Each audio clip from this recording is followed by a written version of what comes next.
గౌరవ మంత్రి గారు, government bill now I will take up. అధ్యక్ష, తెలంగాణ భూభారతి రికార్డ్స్ బిల్. మంత్రి గారు. అధ్యక్ష ధన్యవాదాలు. ఏదైతే 17th నాడు 18th నాడు ఈ సభలో రాష్ట్రాల్లో ఉన్న లక్షలాది మంది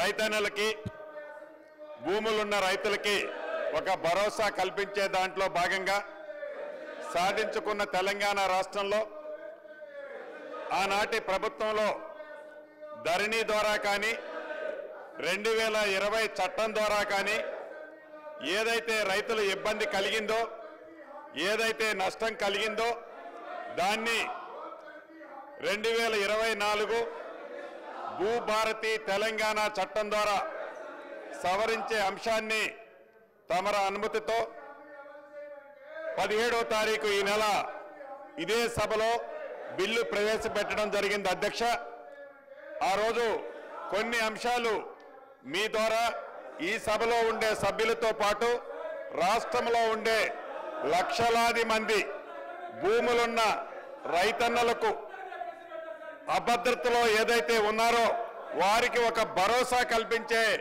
ఈ కొత్త చట్టాన్ని, ఈ దేశానికే ఒక రోల్ మోడల్గా ఉండే చట్టాన్ని తేవటం జరిగింది. అధ్యక్ష, దాంట్లో మొన్న కొన్ని అంశాలు తమ ముందు ఉంచలేకపోయాను. అధ్యక్ష, ఈ దేశానికి కానీ మన రాష్ట్రానికి కానీ సంబంధించి ఒక్కసారి గత చరిత్రను పరిశీలిస్తే భూమి కోసం, భుక్తి కోసం వేలాది పీడిత రైతులు, కూలీలు పాల్గొన్న తెలంగాణ సాయుధ పోరాటం చరిత్రలో చరిత్రాత్మకంగా ఘట్టం. అధ్యక్ష, అదే రకంగా ఈ ఘట్టానికి, ఈ ఉద్యమానికి ప్రధానమైన కారణం నిజాం కాలం నాటి భూ సమస్యలు, నిజాం సంస్థానంలోని ఉద్యోగులు, జాగీర్దారులు, దేశముఖులు, దేశ పాండ్యులు లాంటి భూస్వాములంతా అధికార దర్పంతో, ఆనాటి ప్రభుత్వం ఏదైతే అధికార దర్పంతో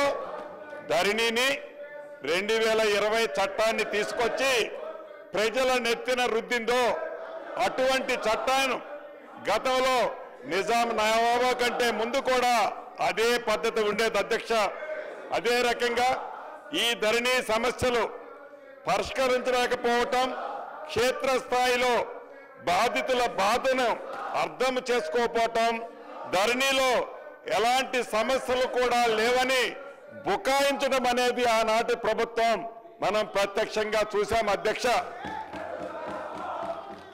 తప్పు ఒకరిది, శిక్ష మరొకరిది.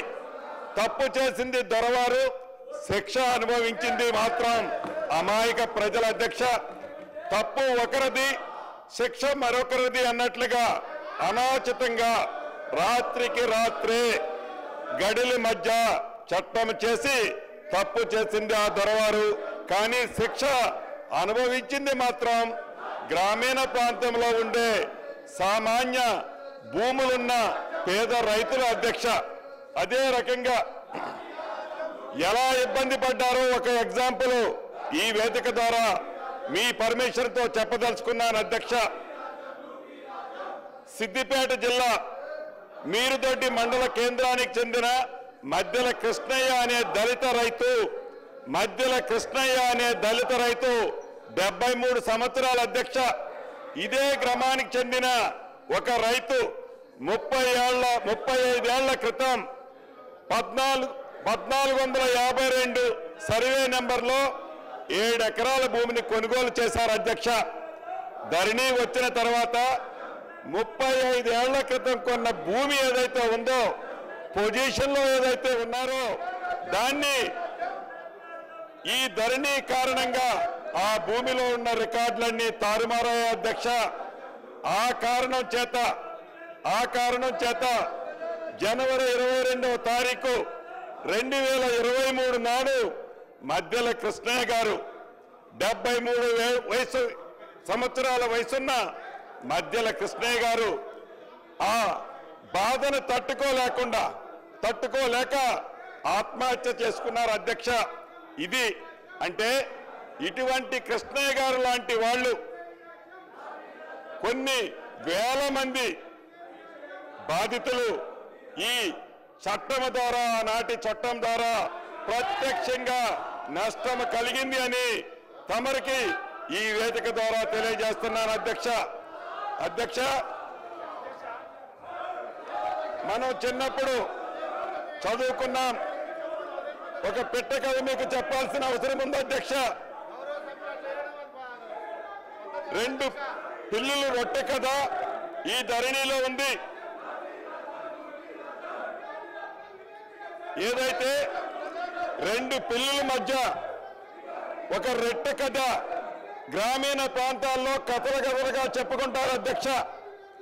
ఆ కథ ఏంటంటే, ఒక రొట్టె ముక్క, 2 రొట్టె ముక్కలు ఉంటాయి అధ్యక్ష. ఆ రొట్టె ముక్కలో ఒక పిల్లి ఆ సైజ్ ఎక్కువ ఉందని, ఇంకొక పిల్లి ఈ సైజ్ ఎక్కువ ఉందని కోతి పంచాయతీ చేస్తుంది అధ్యక్ష. చివరికి 2 పిల్లుల్ని కాదని ఆ 2 రొట్టె ముక్కలని ఆ కథలో కోతి తిన్నట్లే ఈ ధరణి కాన్సెప్ట్ ని పెట్టి తెలంగాణ రాష్ట్రంలో ఉండే దళిత, గిరిజన, మైనారిటీ, బీసీల వేలాది ఎకరాల భూములని ఆనాటి పెద్దలు కోతి సామెతలాగానే తన్నుకుపోయారు అధ్యక్ష. ఈ ధరణిని పెట్టి అదే రకంగా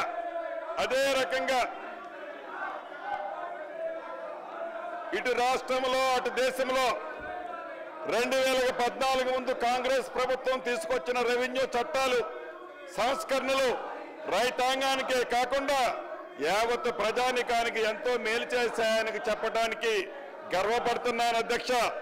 అదే నిబద్ధత, అదే ఆశ, అదే ఆశయాలతో ప్రతిష్టాత్మకంగా ప్రవేశపెట్టిన ఈ భూభారతి 2024 రెవెన్యూ చట్టం నిజమైన ప్రజల చట్టం.